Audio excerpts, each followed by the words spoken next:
Follow the money. That's what I always say. You always follow the money. Yeah. This is Follow the Money with Mitch Moss and Paulie Howard on VSiN. Here we go. Welcome in. It is Follow the Money on VSiN, the sports betting network. Mitch Moss, Paulie Howard, live downtown Las Vegas, Circa Resort and Casino. This show is brought to you by DraftKings. We are absolutely loaded to the gills today. For those of you watching the show, you can see Paulie has his Winnipeg Jets jersey on today. I forgot to wear mine. That's my fault. I know. You have a plan. You sent a text like 3 days ago. I forgot about it. Thanks for the reminder. Perfect timing, too. They win again with a shutout. We have some incredible numbers on that team coming up today. A rant by an NBA coach last night, and I don't blame him after what happened coming up here in a little bit. And I know that this happened, almost 24 hours ago, but Vrabel is canned by the Titans. And some of the stuff that you're hearing coming out of Nashville now just doesn't make a lot of sense to me. Like the person in charge, the owner, basically saying that we had to get ahead of this and we need to identify a coach as soon as possible and potentially trading Mike Vrabel instead of firing him because of the rules in the NFL could have taken like an extra 3 weeks, which would have made it more difficult. It sounds to me like they don't really have that good of a plan in place, to be honest, and they just think that a good coach, an upgrade is going to be available. If they got ahead of who are they going to land? Are they going to land Jim Harbaugh or Bill Belichick? I say probably not, and so that tells me then you're going to go lateral at best, and it's probably going to be a downgrade from Mike Vrabel. It's always a surprise, and this was a big one, that they move on. And I completely disagree. You could have got a draft pick for the guy. Right. Absolutely. He was the coach of the year a couple of years ago, and he's won a couple of playoff games. What always baffles me is you see these GMs who make a mistake, and then it doesn't work out with the coach, and then it's, well, what am I going to do? And because of the moves from the GM, it hurts the head coach in the roster, but then he tries to save his own ass, and then the coach, that didn't happen here, but it's happened before, but it leads me to this point. Once they traded A.J. Brown, you saw what happened to the offense and the team. Yeah. And then they gave Tannehill all that money. And by the way, they got old, and then Willis was a bust, couldn't play. Levis, we don't know, doesn't look good, though. He's a project. So between all that and the moves, and that's why the GM and here Vrabel gets let go, because of moving on from A.J. Brown and how bad this offense looked and the fact that they can only win 6 games this year. Sure, and some whiffs on the defensive side of the ball in recent drafts, but then also some of their best players get injured. I mean, is that really Vrabel's fault? Rumblings out of Nashville suggesting that Vrabel was not happy the draft day a couple years ago when they made that move and traded A.J. Brown. Can you blame the guy? A.J. Brown's one of the best receivers in football. Well, some people were taking shots at him, too, because it was like, well, you didn't stand on the table. Like, we'll get to Darko coming up. You didn't pound the table when that deal was close to happening. But okay, well, what's he supposed to do? I mean, I shouldn't have to do that. You say, I want to keep A.J. Brown. This would be a stupid trade. We need him for this team. And the rest is history. And now this also opens the door. Now what happens in New England?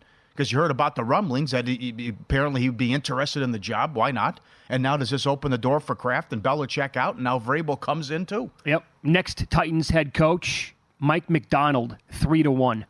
Belichick, 4-1. Sure, Belichick's going to leave the Patriots and then go to Tennessee. Well, these odds, he's 4-1, 5-1 with every single team. He's the favorite at Atlanta. He's like the co-favorite with the Chargers. And come on. Yep. Here is the Titans owner after making the move yesterday.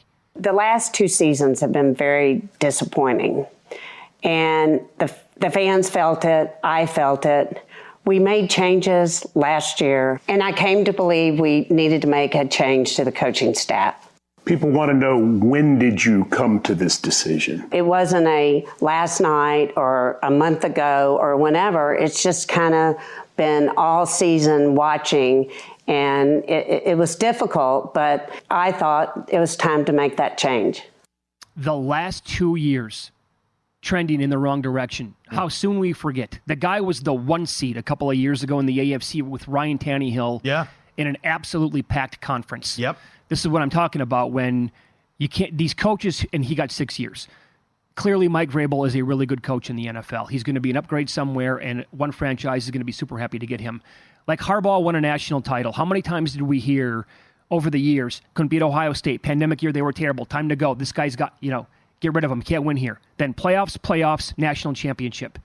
Like, you give a guy enough time, the guy who is the right guy, and you should have known all along that Jim Harbaugh was the right guy in Michigan. Like, Mike Vrabel was the right guy in Tennessee. He should be there for 15 years, but nope.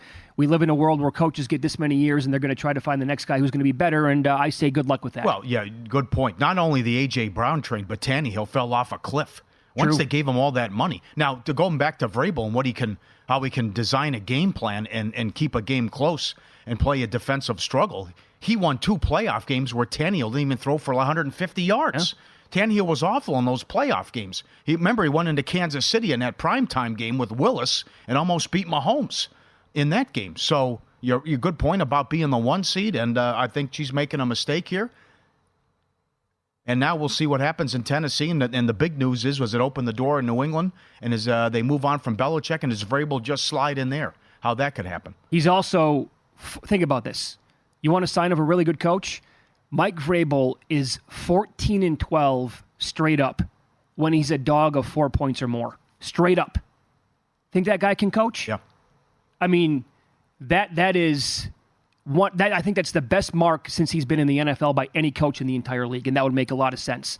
So overall, covering games, keeping his teams tight, like in games that they can potentially win, he's one of the best.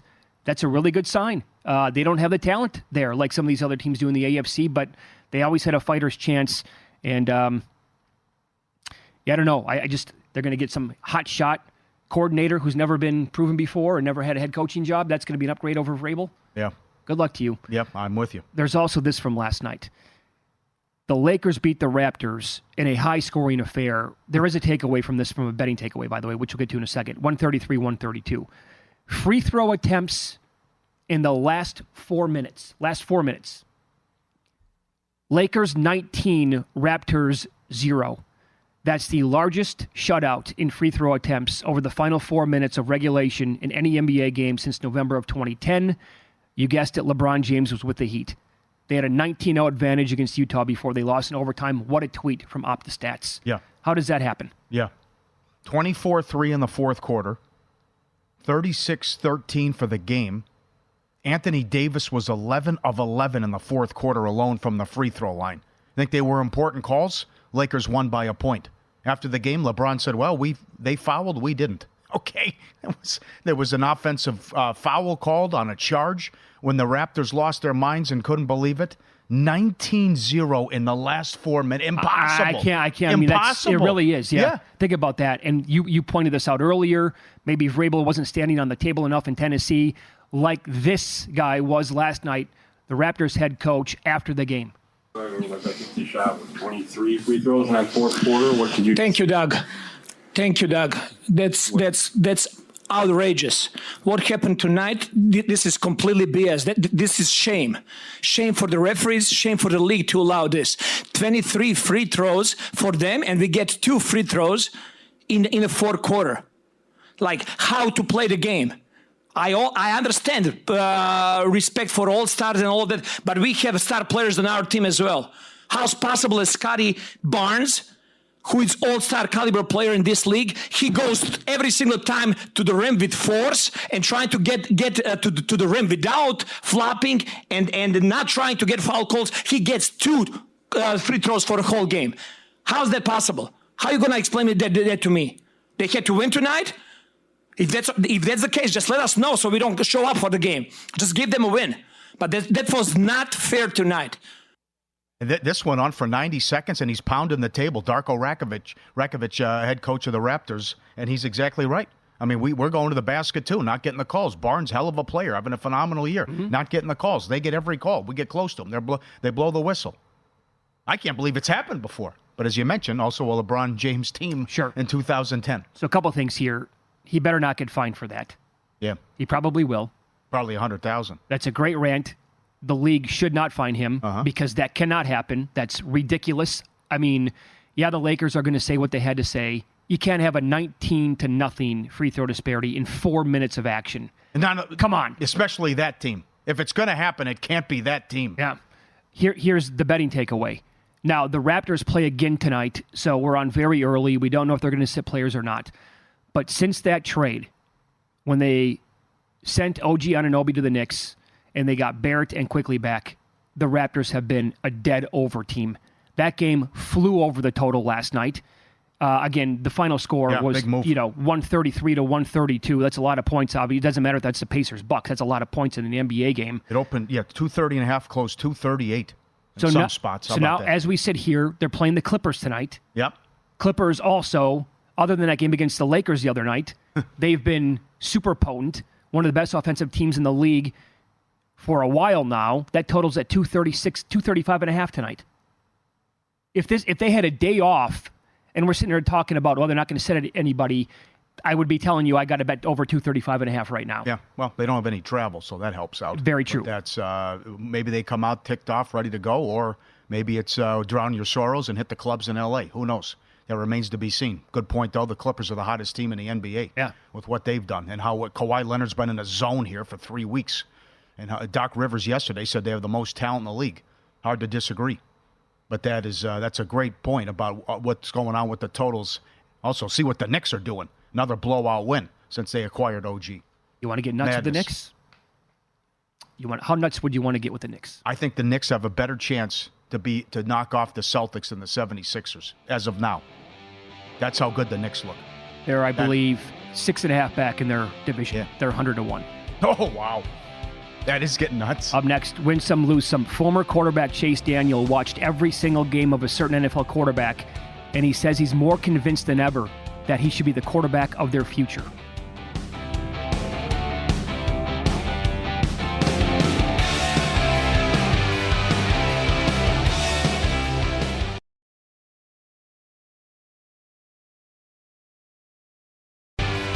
Become a VSiN Pro subscriber today. Get a limited access to the vsin.com/picks page. We're both on the Chiefs. Humans likes the under. Some props we like as well that we'll get to, and I'm also on the Browns for more VSiN Pro picks. Become a VSiN Pro subscriber today. Follow the money. Code will give you 10% off the annual subscription. Use the promo code FTM. FTM, get 10% off. Get up there now, vsin.com. All right, so we do have a good rematch tonight in the NBA. It was a fierce battle. The only other time these two teams played this season in Minneapolis, as the Wolves got the Celtics in overtime of that game. And here is the tweet to keep in mind for tonight. Sean Grandy pointed this out, play-by-play man for the Boston Celtics. The T-Wolves will not be able to fly to Boston last night from Orlando because of the inclement weather in the Northeast. They are now scheduled to land in Boston early this afternoon, about 7 hours before tip is when they're going to get there. Mm-hmm. So now that's not us sitting here telling you got to bet the Celtics -7 because of that. Not what we're doing. We're pointing out how difficult of a spot this might be for the Wolves, and I'm sure we'll find out later on today exactly what the Wolves' plan is going to be in terms of, they just played last night in Orlando. They crushed the Magic. Yeah, that's very important. So because the game was over early. Right. They were up, I think they were up 25 at the half or something ridiculous.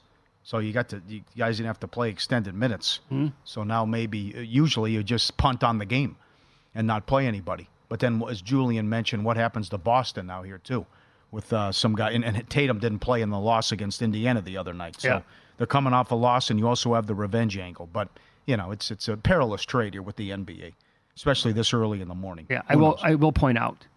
The Wolves, overall on the year, they're 16-17-2 ATS. The market is adjusted with how well they played. Tough time covering those numbers. They're 8-11 ATS on the road. They're 0-2 with no rest, and they're 0-3-1 ATS with the rest disadvantage on the year. Yeah, which is the case in this game tonight. Yeah. Well, you're going to lose some games here. It was a great run that they were on and a huge win last night, but you lost at Dallas. You lost at New Orleans. You were down 20 against the Knicks and lost that game. Yep. So now with some tough games coming up, now we'll see as you got Denver breathing down your neck as you're trying to win that division and also try to grab a top 2 seed in the West. This is a team I was talking about before the break. The 76ers are at the Hawks. No Embiid tonight. Sixers on the year, 23-12 ATS. Third best mark in the NBA. They are 10-6 ATS on the road. The Hawks have been miserable. They are 8-27 against the spread on the year, 23% worse in the NBA. They are 2-12 ATS at home. And it's, by the way, not even close. They're by far and away the worst team in the NBA against the spread. At home, they're 11-3 to the over, and they're 22-13 to the over, despite having these super high totals anyway. The Sixers are 21-14 to the over on the year. I've bet against the Hawks twice this year. Lost both times. Yep. Well, as bad as it's been, they're only a game out of the play-in game, which is the 10 seed. So Toronto just traded OG. They'll probably make another move, but still, it's not.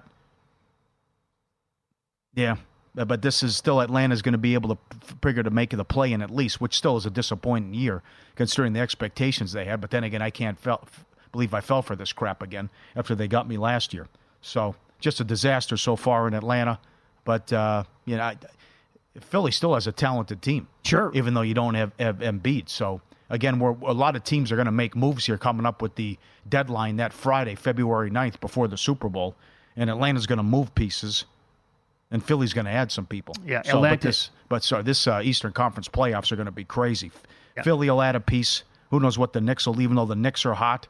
Boston's a freight train. Bucks having issues now, but still going to be a tough out. Orlando's a good story, so it's going to be fantastic. And don't dismiss the Miami Heat either.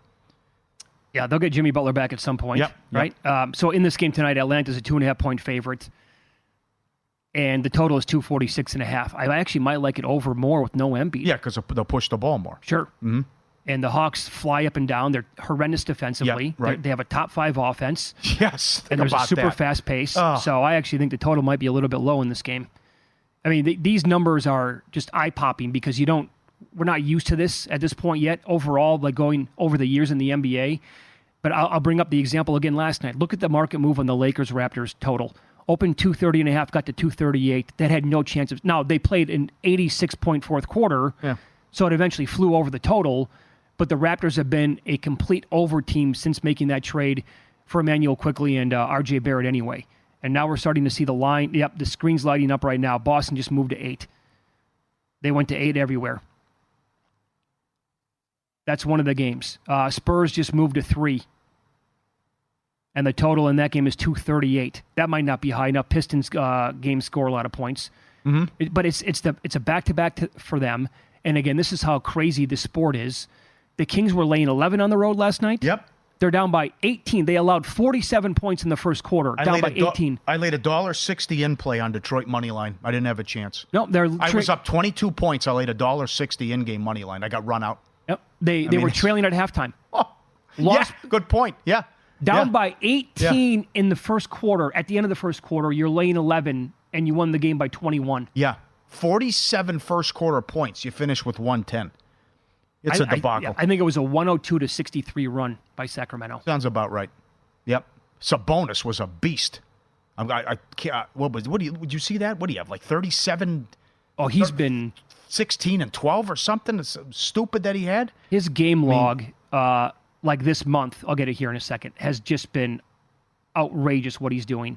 Yeah, this was a tough one. I mean, the Spurs should beat him. And I agree with that. But this again, that prop.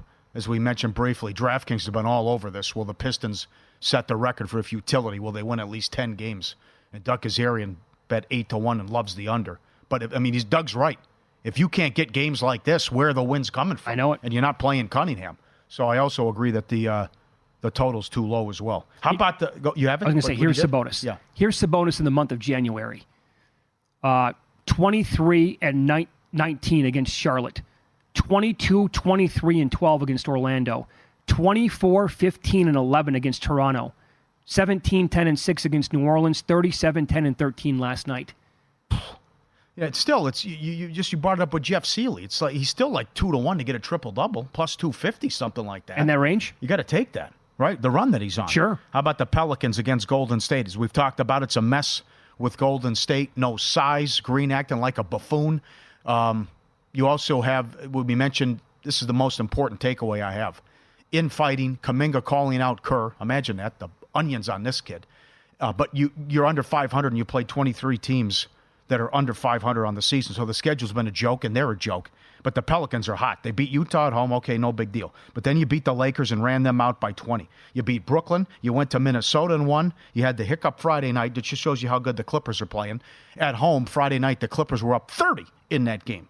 And then then after the tough loss, they went to Sacramento, and they led by 50 points on the road. So when it's Zion and McCollum and Ingram, their offensive efficiency, the run they're on, is off the charts. And I don't care. I'm with Julian. If Zion doesn't play, it doesn't scare me off the game. 1.5 here. Golden State is a mess right now. Yeah. Well, okay. I mean, they were getting run out the other night against Toronto. Yeah. They are horrible right now. So when Julian Edlow was on the show 45 minutes ago, he was making a great case for the Pelicans. I could not find a first half bet anywhere here in Las Vegas. So I bet the Pelicans plus a half a point when he was on the air. They're now minus 1.5, as you just said. Yeah. I still can't find a first half bet, but I'm going to keep searching for that and see if I can get down maybe before the end of the show here today. But that's beat Detroit at home by 4 the other night. Oh, they're in absolutely terrible form right now. Chris Paul's hurt.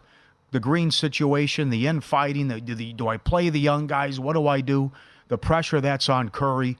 But as we've talked about many times, this was true of the teams that were winning titles and the best team in the league. They were always sloppy Joe with the ball. Oh, it drove me nuts. Well, it still continues. Now you're not good enough to overcome all these stupid turnovers. Here's what they really screwed up. They had a chance to nail it out of the park and keep this dynasty going because they had a ton of picks. Yeah, good point. Wiseman, awful. Right? The youth Big movement, bust. Yeah, totally whiffed on Wiseman, and it appears as if they whiffed on Kuminga and Moody as well. Yeah.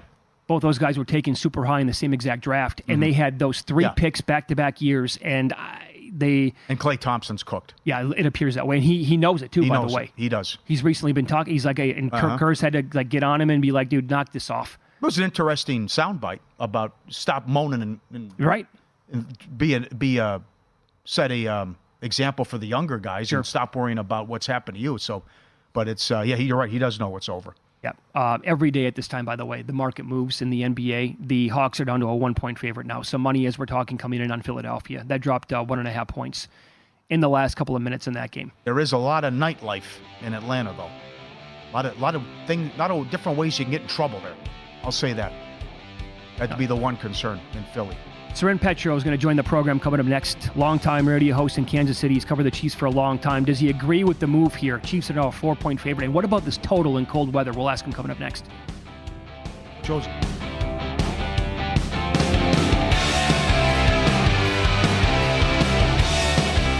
Welcome in. We are live in downtown Las Vegas, as always, from the Circa Resort and Casino. We'll go NFL here. Chiefs, Dolphins, Saturday night on Peacock. Soren Petro joins the program now, radio host, WHB in Kansas City. He has covered this team and been on the air there for a long, long time. And word has it, he's bet on a couple of games in his life as well. Soren, good to talk to you again. How are you? Yeah, it's good. It's good. I'm glad to know you're next to my money that I left there back in August. So it's over at the crap table by the bar. Good times, but it's there. Go get it for me if you guys would. 90 minutes from now, I'll go see if I can find that craps table at the end of the show and get it back for you. How cold is it right now in Kansas City? Not too bad. I think we woke up this morning at about 23 degrees, but this is the high. This is the last warm day. We're supposed to get to like 42 or 3 today. Then we plunge back down below freezing the rest of the week, and really it drops precipitously on Saturday. I mean, we're talking about a game time temperature that people are predicting between 3 and 10 degrees for kickoff, getting colder as the night goes on with some wind involved as well. So it's going to be one of the coldest games the NFL's ever seen. I think it will set the record for being the coldest game. I think 11 degrees might be the coldest game that's ever kicked off in Arrowhead Stadium. This one's got a pretty good chance to break that record. Yeah, we were looking at some forecasts a little bit earlier on, and just the way it feels, right? It could get as low as like minus 18, the way it feels to the human body out there on the field. So how do you think that's going to work for Tua Tagovailoa, a quarterback for the Dolphins, where he is really good at home, but on the road in these conditions, and the point spread moved from 3.5 to 4 yesterday. I know the Chiefs, look, I don't love laying any points with KC at this point, but it just seems to me like with the weather, all things considered, this is going to be a really tough spot for Miami. Yeah, I was talking to Tim Grunhard yesterday, a former Pro Bowl center for the Chiefs, who's played in games I think were 10 and 11 degrees, playoff games at Arrowhead. There have been 4 Arrowhead playoff games below 20 degrees. Patrick Mahomes has played in 2 of them. They're the AFC Championship games at 17 and 18 degrees. So he hasn't been down this low, but he's got a little bit more experience. And coming from South Florida, Tim lives down in Florida part of the time. He's like, listen, it's reality. You move to warm weather, your blood thins. You guys know it. I know when I moved to Vegas after going to school in Syracuse and coming back to Kansas City, I mean, your body changes and adapts and adjusts to the cold weather. The Chiefs are more ready for it. Tua's never won a game that he started below 48 degrees. So it doesn't mean he can't do it. I watched the Miami Dolphins come in here at the end of I think it was the 2008 season, the last game that Carl Peterson was the GM. The Dolphins came in. It was a 10, 11 degree day that day, and everyone thought the Chiefs would win. Both teams were bad, but the Dolphins beat up on them. So it's not a foregone conclusion. Andy Reid has really played it down. But I think it's a reality. Tua's never experienced what he's going to experience. And I think the wind is a big factor as well. I mean, Mahomes has the bigger arm, should be able to cut through the wind. The windier it is, I think the tougher it'll be for Tua. Sure. If the Dolphins get Mostert back and they can combine him with Achane is awesome. I mean, he averaged more than 8 yards per carry. Are the Dolphins going to be able to find success on the ground against this really solid Chiefs defense?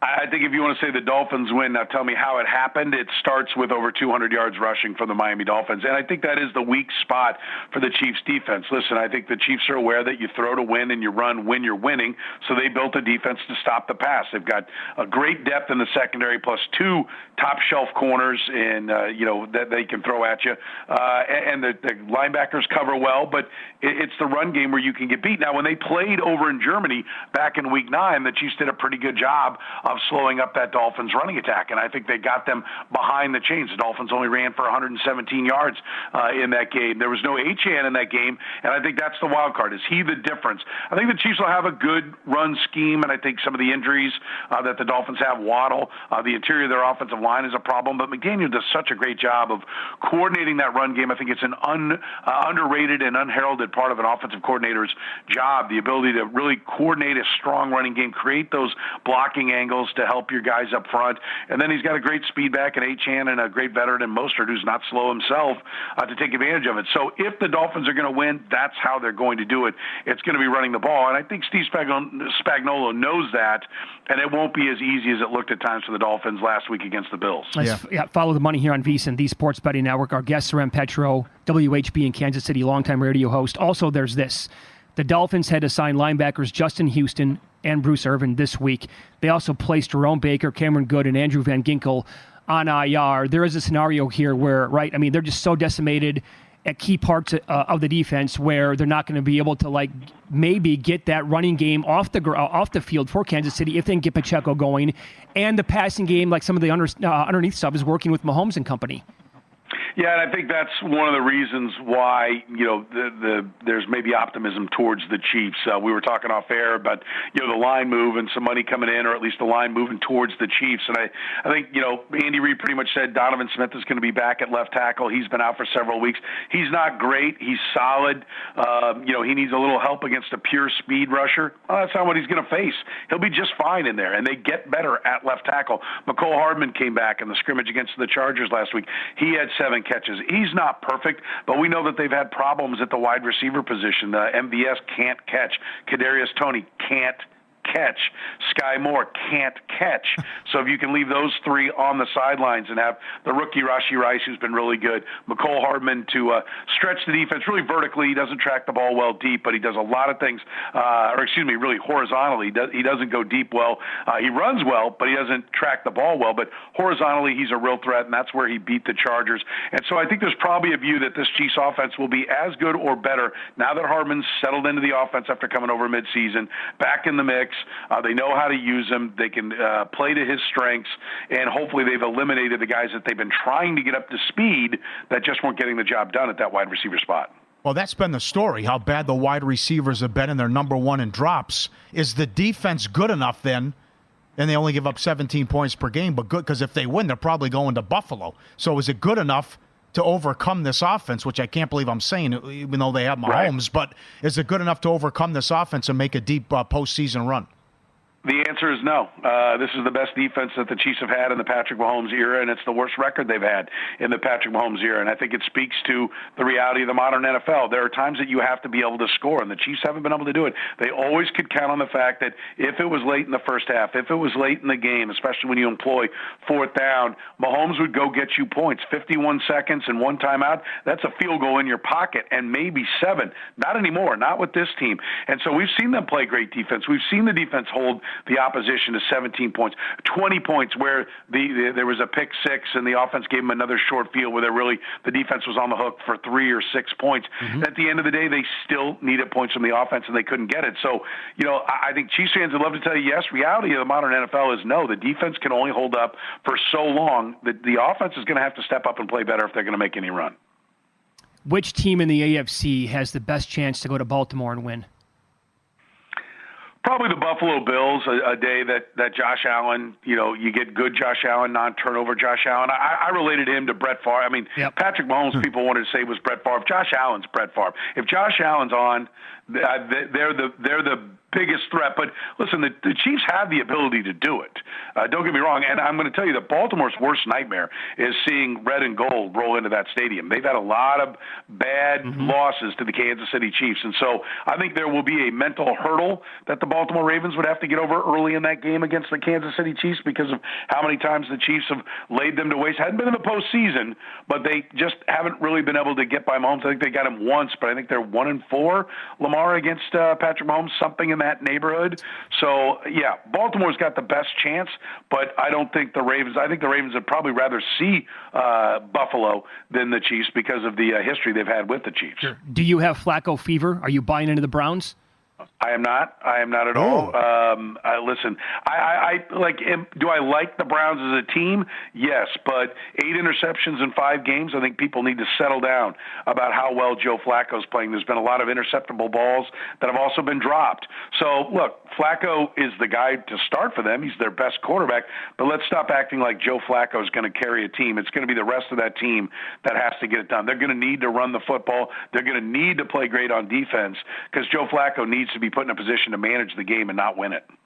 Yeah. How good overall is it next week if we get Chiefs at the Bills? I think that will be one of the highest rated playoff games in NFL history. It'll have to be. That would absolutely be the nuts for the NFL. Now explain this. We have like a minute left. It's not going to be a controversy in Kansas City because the game's going to be on the NBC affiliate, correct, and not just Peacock?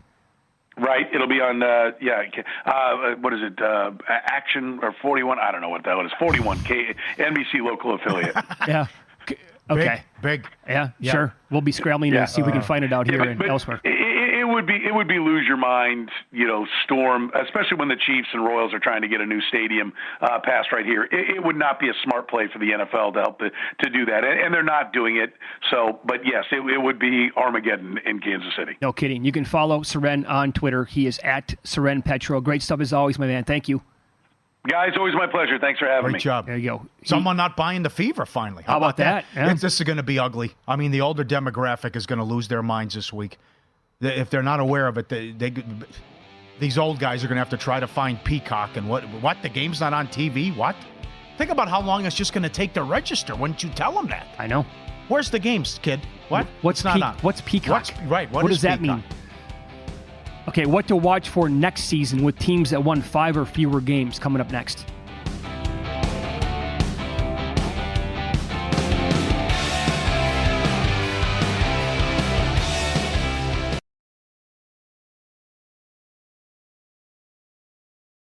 Follow the money. That's what I always say. You always follow the money. Yeah. This is Follow the Money with Mitch Moss and Paulie Howard on VSiN.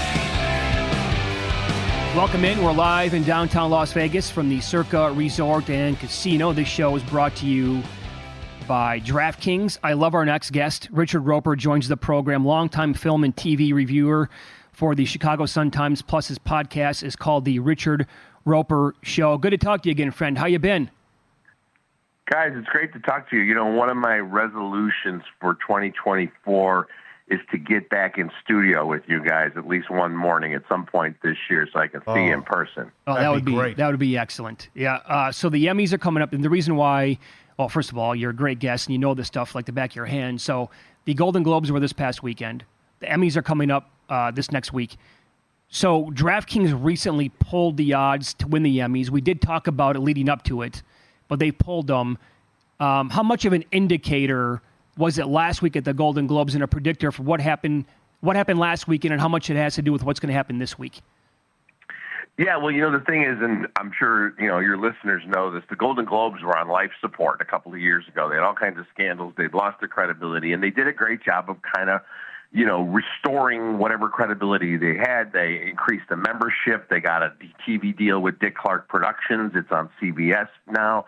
So the voting seems a little more substantial, guys, and a little more reliable. So what you saw with the wins at the Golden Globes in both TV and film are going to play out pretty much the same way at the Emmys and then after that at the Oscars. Okay. So for people who still have access maybe to the odds elsewhere, like, for example, odds to win Outstanding Drama Series. Succession went off the board when DraftKings pulled it down at minus 1,000, so it's a heavy favorite. After Succession, the odds look like this. The Last of Us, 8-1. The White Lotus, 12-1. Better Call Saul is 20-1. And some more shows are down on the board beyond that. Is this a runaway with Succession in your opinion? Yeah, it's a victory lap for Succession. I would say the only show there that has a smidgen of a chance would be The Last of Us, because the people who love that show. I thought it was really good myself, but a lot of people just think it's one of the greatest series of all time because it's it's based on all this popular source material, and the casting everybody felt was really good, and they had some standalone episodes that were instant classics. So that's the only one in that category I could see pulling off the upset. Okay, Mr. Chicago, outside comedy series, The Bear is 2-1. Ted Lasso's $1.90. I think you're going to take The Bear at 2-1, which you loved. I would agree. Yeah, The Bear, of course. And they're actually, as we speak, today is, I think, the first day they're starting work on season 3 here in Chicago. I agree. I think The Bear should be favored here. I love Ted Lasso, but it's one of those shows that, it had a finite run, and the final season was good, but it felt like they were starting to repeat themselves a little bit, whereas The Bear is only in season 2. It's super fresh. It's edgier. It's brilliantly directed. It's got an amazing cast. So I actually think The Bear should be favored there. Should that show be considered a comedy is my only question. That is amazing. It's so interesting because if people saw it last year, when you think of there's the famous episode of The Seven Fishes set in the in the recent past, the flashback episode where all this stuff happens. If that's comedy, I missed most of the laughs in there. I mean, there's some dark comedy, but I think of it as more of a drama with comedy. Okay. The idea that it's up against Abbott Elementary, that's comedy, okay? Yeah. Mm-hmm. I was going to ask you, what did you make of that show, Abbott Elementary? It looks really good. I'm so far behind on TV shows, Richard, it's ridiculous. And also, every time I bring this up, people say, Mitch, you have to watch Barry. Yeah, Barry's really good, and you got to go back to the beginning for that. What I like about Abbott Elementary is it proves there's still place for a relatively traditional network sitcom, in the vein of a Modern Family and things like that. The workplace setting, the likable characters, the eccentricities. It's nice to see that, and it's as such, it's really well done.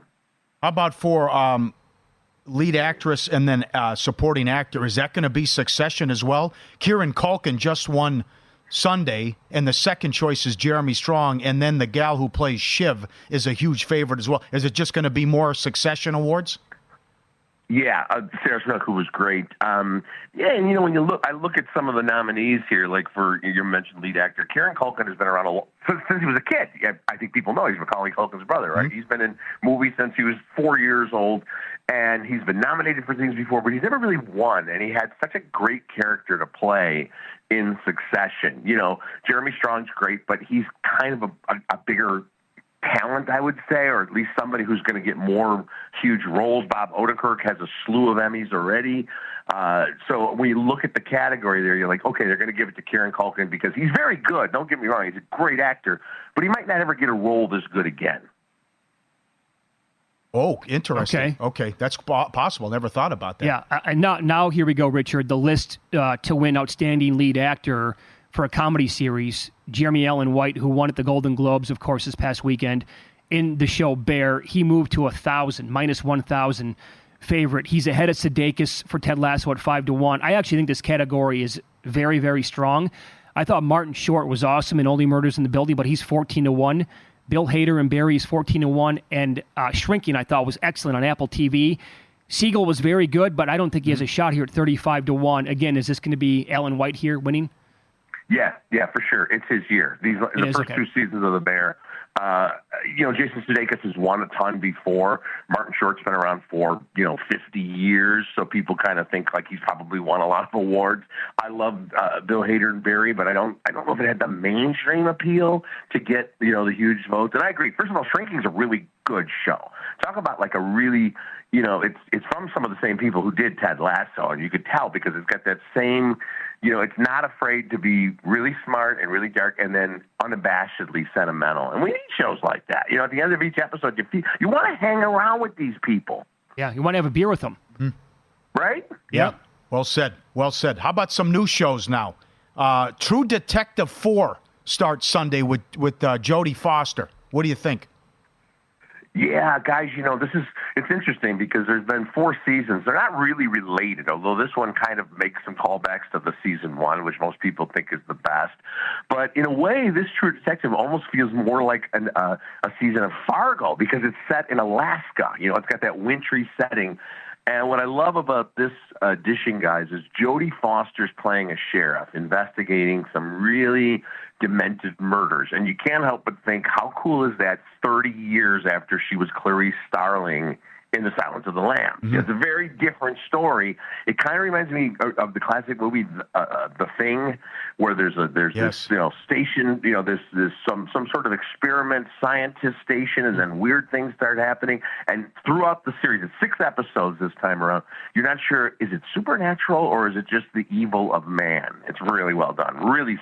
That is not light, feel-good viewing, my friends. Don't watch that just before you go to bed. All right. Say. Okay, I'm looking forward to that. So you mentioned how is the run? You just watched Fargo. How's Fargo? Yeah, the last season of Fargo was really, really good. One of the things I liked about it was it's actually the closest, I think, that it's very close to the film.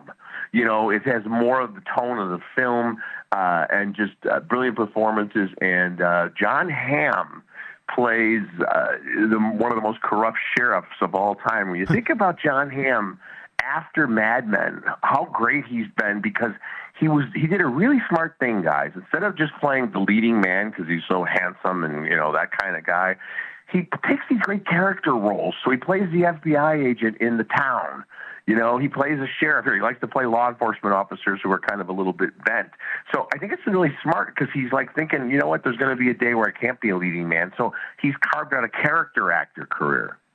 Okay. And we're doing a 10-part series on the New England Patriots? I know Amendola had a money quote about Brady and that, but it seems like we're getting something new with the Patriots every 6 months. Yeah, and this is, I think, Apple TV Plus, guys. They just released like the trailer. And listen, the people behind this, it's all quality people, and they got access to everybody. But we've got Inside the NFL. We have a lot of shows like that. My question for you guys, you would know better than I do. I mean, are they going to want to watch this in Atlanta, for example? No. They want to relive that nightmare. So I've got all due respect for the Patriots, and the dynasty they built.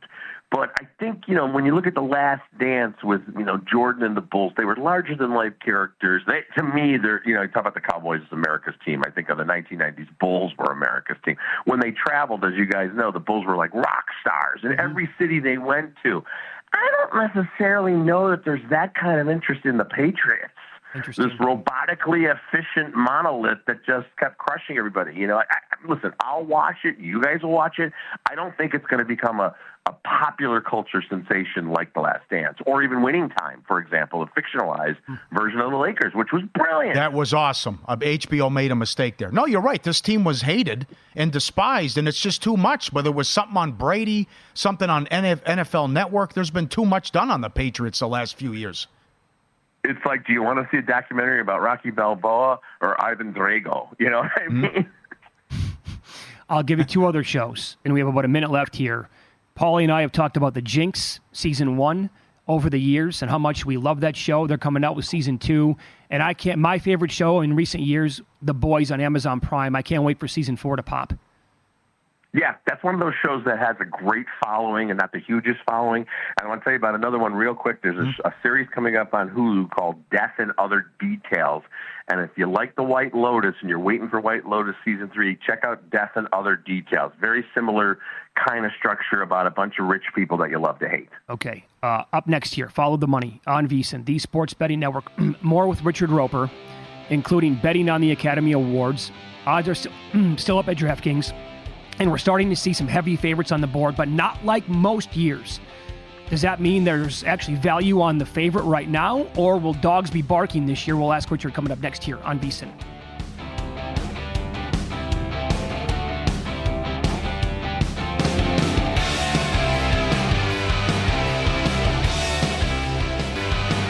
Welcome back. We're live, Circa Resort and Casino, as we continue with Richard Roper, TV and film reviewer, Chicago Sun-Times. His podcast is called The Richard Roper Show. We talked about the Emmys and the awards in the first segment. We move on to the Academy Awards. And Richard, I think we talk to you about the awards every single year around this time. And when I look at the odds right now at DraftKings for Best Picture and some of the other awards, I'm looking at Oppenheimer right now at -$4, and you're a big fan of the movie. In years past, I want to say like that this movie would be like -1,000 or -2,500 or something that's completely unbettable. So here's where I'm thinking, like if Oppenheimer's that big, is -$4 still like, wow, way too short, I got to bet that right now? Or does that tell us that maybe dogs could be barking this year at the Academy Awards? Yeah, I think it's a little bit of hedging bets. I mean, I do think Oppenheimer's going to win, but and again, we talk about the voters, guys. In the Academy Awards, the Motion Picture Academy, they expanded their membership in recent years to be younger, to be more diverse. As recently as 5 years ago, it was like the average age was 75 and 80% of it were white males. It's not that way anymore. And I mention that not because people are necessarily have to vote a certain way or going to follow a certain pattern, but I think it's a more enlightened and maybe a little edgier voting block. Oppenheimer's a great film, but Killers of the Flower Moon, man, when people see that movie, I think it resonates a little more emotionally with viewers than Oppenheimer just because of what it's about.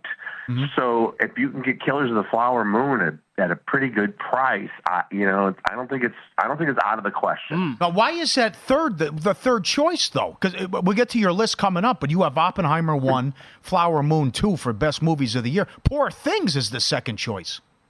Yeah, and I like Poor Things, but it's way too out there, I think, to win an Academy Award. It's just some bat bleep crazy stuff going on there. So I don't think it has a chance to win Best Picture.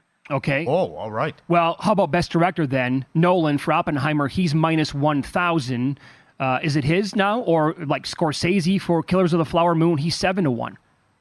Yeah, we've had this in recent years sometimes where Best Director and Best Picture go to two different films. People go, how could that be? How does a film direct itself? Well, it's just a way of actually honoring two films, because I think I said in my piece, guys, it's kind of a 1A and 1B for me with Killers of the Flower Moon and Oppenheimer. Either one of those you could pick for Best Picture of the year. So I could see a scenario, Killers of the Flower Moon wins Best Picture, Nolan wins Best Director for Oppenheimer. Where are you at with Barbie overall? Is this going to does it have a chance to win any of the major awards whatsoever? Maybe. I mean, first of all, I think it was a hoot, and I got a kick out of people who were offended by Barbie and thought that Ken got short shrift, because I'm like, Ken, even as a doll, didn't have any character. You know what I mean? Barbie was a doctor. Barbie was a flight attendant. Barbie was a psychiatrist. Barbie was a teacher. Ken was always just Ken, But, Billie Eilish had the song that won for Golden Globes, and I could see that maybe getting a chance, or maybe something for production design or costumes, because it had that great look to it. But I think Margot Robbie would be the first to tell you that making $1 billion and even getting nominated is pretty amazing for a Barbie movie, and deserved. Right. Let's stay with that then. So for Best Supporting Actor, Downey was great in Oppenheimer. Downey is -$5. He just won a Golden Globe. Gosling is the second choice. So do we dismiss Gosling then, based on what you just said, and it's going to be Downey? Yeah, and also Robert Downey Jr. is one of the best actors to not have won an Oscar. Oh. He's been nominated. Okay. You know, he was great. He was great in Chaplin, and he's also, you know, people love his story because it's a redemption story. The guy was, you know, when he was cast in Iron Man, they were having trouble getting him insured because he was so unreliable. And now he's become kind of Hollywood royalty. You know, he's been around for so long. So, and it's also a great role. So you know, he's overdue. As we've talked in the past, sometimes it's a career award as well as the performance. And people love Robert Downey Jr. From what I've been told, he's gone from being the worst person on a movie set to one of the best. Treats everybody great, young stars, crew members, everybody. So there's a lot of goodwill toward Robert Downey Jr. right now. That's a great answer. So you're strong on this one, too. You tweeted about it as well. Best actress, you think Lily Gladstone wins for Killers of the Flower Moon? She's minus 250. Yeah, you know, it's a classic thing, too, where, first of all, it's a great role and it's a great performance. Lily Gladstone has done stuff before, but we're not used to seeing her in movie after movie. So sometimes you almost believe the performance even more, you know, because it's a fresh talent. And everybody in this group is great. Emma Stone's won before. Margot Robbie will get more substantial roles. So, you know, there's a combination of factors there, but I think that's a bigger lock than any of the other categories, guys. It's really Gladstone for sure. Yeah, I really do. Okay. Well, he's priced higher in the Best Actor Award category. Cillian Murphy is minus 360 at DraftKings as we speak. Can you make a case for Bradley Cooper, plus 250? Paul Giamatti, we saw him at In-N-Out Burger after winning a Golden Globe. I love that guy. He's plus 550. Anybody else here that you want to make a case for?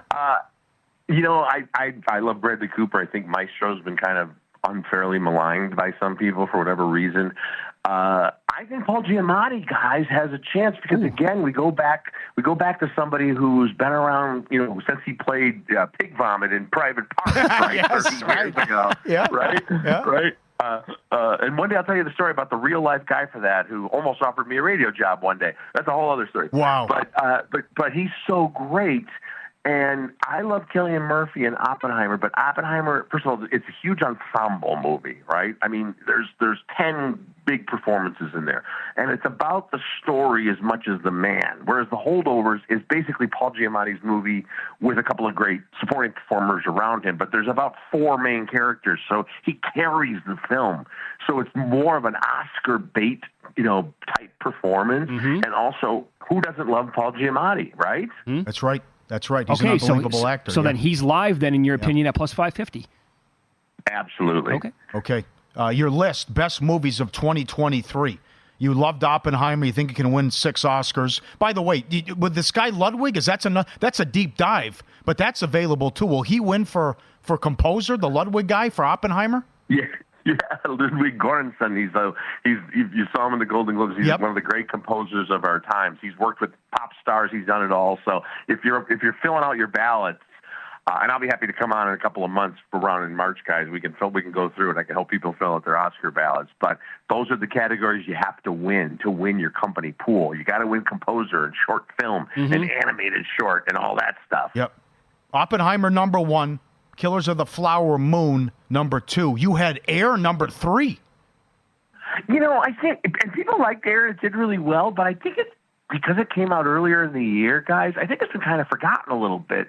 And, you know, you go back and look at that. It is such a well done. It's the Social Network of Nike, basically. Here's how it all happened, you know? And the casting is great. The performances are great. And, you know, Matt Damon continues, I think, to be one of our most underrated actors because he's got such a all-American type of guy look that when you look at the films he's done everything. He can do action movies. He can do romantic comedies. And he was great in this film. I can't believe you have The Killer, number 4. I was disappointed. And I like Fassbender, and I love help me out with the director. David Fincher. Thank you, Fincher. Yeah. I love Fincher. Yeah, I get that. You know, a lot of people were like, is that it? And it's like, as somebody who sees everything, I just love the way every single scene was like perfectly constructed. Okay. But it's not a film you're going to wrap your arms around and watch every year at Christmas, you know? Yeah. Yes. Yeah, right. Yeah. How's the Maestro? You have How's Cooper and the Maestro? Yeah, I thought it was great. You know, a lot of people were like, oh, God, you know, they talked about the makeup or the kind of nasally voice. Here's what I would say to people. Before you watch Maestro, go on YouTube and look up the real Leonard Bernstein. It was a huge TV star early on TV with all the stuff he did. Watch the real Leonard Bernstein and then watch the movie, and you'll go, holy cow, he nailed it. It's more than an impersonation. He captured the essence of the guy. Good tip. Do you have any idea, ballpark number of how many movies you've watched in your career? Well, it's 300 a year. It's right around the 10,000 mark, I would say, at this point. Maybe, and now because I've added TV, there's probably 2,000 television series as well. But it's definitely more than 10,000 films. So there's a reason why I'm asking that. As a guy who's watched that many movies, Killers of the Flower Moon is 3.5 hours long. Do you have any issues with that, Richard, or do you knock movies out that are that long for breakfast? Listen, I just watched Michigan Hammer Washington, and it took 3.5 hours, Monday night. And I had the Huskies +6, so let me tell you, that was a lot more painful. For well done. Should the Bears keep Fields? Yes. Listen, I can see going either way, but you keep Justin Fields. We're going to start all over again with a Caleb Williams, who I think has a kind of similar skill set, and you're going to start all over again. Instead, you've got a guy like Justin Fields, who I think is only going to get better. You draft Marvin Harrison. I draft the entire Michigan offensive line if I could, guys, because that's the thing they do. They need to protect them. Yeah. Awesome stuff. Yes. Follow him on X at Richard Great Roper. job. Get his podcast wherever you get your podcast as well, called The Richard Roper Show. That was awesome. We'll talk to you again down the road, okay? Talk soon, guys. Yep. Thanks. Thank you, Be sir. good. Up next, we'll recap last night's betting action and win some, lose some here on VSiN.